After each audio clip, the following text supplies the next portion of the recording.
बड़ कथा आम बड़ उपलब्धि हूँ रूपांटर 25 वर्ष अतिक्रम कर सारी गत वर्ष आम 2025 मसीहा जनवरी 27, 28, 29 मुक्ताकाश रंगमंच ठारे यार उद्घाटन उत्सव आरंभ करूँ रौप्य जयंती उद्घाटन उत्सव एवं वर्ष सारा आम भुवनेश्वर और अन्य स्थान मानक कार्यक्रम करआसीचु रौप्य जयंती को पालन करुँ वर्ष शेष है 26 वर्ष आज थे आरंभ है रौप्य जयंती रूपांटर ये रूपांतर 25 वर्ष तले 26 वर्ष तले यही माटी ही तैयारी करा एवं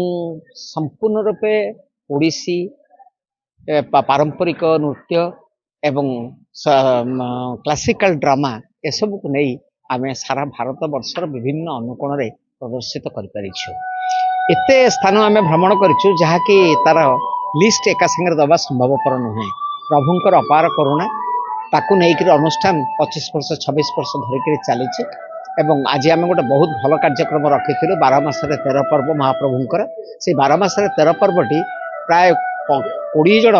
छात्र छात्री एथर अभिनय करुले नृत्य करुले एवं सुंदर भाव में 12 मासर कहानी से मंच पर परिवेषण कले स्वतंत्र भाव में रेकर्डिंग एवं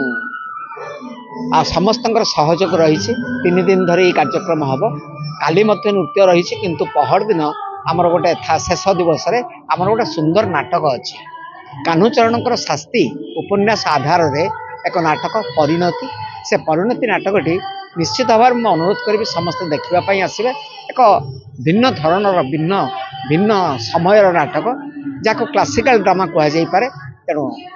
यथेष्ट धन्यवाद देवी समस्त जो मैंने आज आसी जय जगन्नाथ नमस्कार।